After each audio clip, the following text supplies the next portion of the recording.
And welcome back to Comcast Newsmakers. I'm Steve Swat. My guest this segment is Senator Alex Padilla from the San Fernando Valley. Thank you very much for being with us. Thank you, Steve. Good to be back. We're going to talk about an interesting issue. I know you've carried legislation for, 4 years now in this regard, dealing with the smuggling of cell phones in California prisons, which I guess wasn't really a big deal 4, 5, 6 years ago, but now it is. Right. This will be my 4th year attempting legislation, sort of addressing this issue.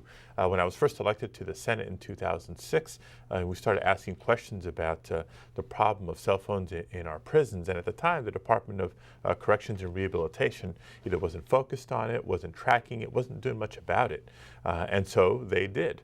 And in 2006, they were confiscating about 260 cell phones that year.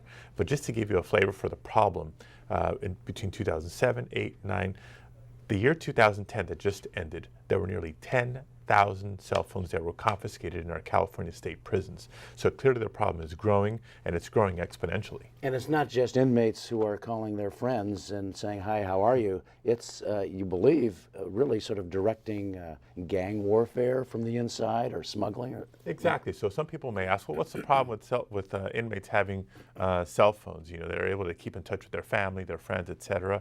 Well, that may sound good, but we don't just suspect, we know that there are way too many inmates that are using these cell phones to continue to conduct criminal enterprise, whether it's controlling street gangs in communities throughout the state, whether it's to participate in the trafficking of drugs, to intimidate witnesses if they're pending trial, to order hits, to plan escapes. You know, this is bad stuff. And there is no, excuse me, there's no law currently against an individual smuggling a cell phone into a California prison. Well, there's two pieces of it. Cell phones are today considered contraband in our prisons.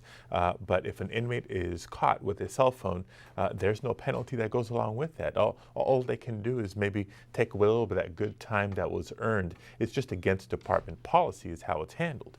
And for people who are caught smuggling the phones into our prisons, the worst that can happen is the phone gets confiscated. There's no penalty or consequence for either the inmate or the smuggler. You know, I've attempted legislation previously to bring about additional time to be served for an inmate, for example.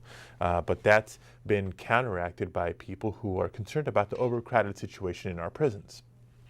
Last year, the approach we took was to bring about creating a felony for people who are smuggling the phones into prisons.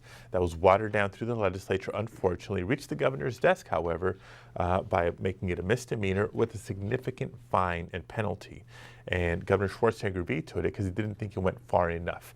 I'm hoping that with a new governor, not just a new governor, but a governor who has served as Attorney General, who I know has much more of an appreciation for this problem and the danger and the threat that cell phones in our prisons represent, that we'll have somebody more supportive of signing something into law. And you believe even a watered-down bill is better than no bill at all? Right, and that was the choice that Governor Schwarzenegger had, either some penalty versus no penalty, which is the status quo, and he chose no penalty. So we'll continue to try when we know that a prisoner like Charles Manson has a cell phone and is using it to text, or other people on death row or in high risk or security levels of our prisons are maintaining their Facebook pages, we know we have a significant problem.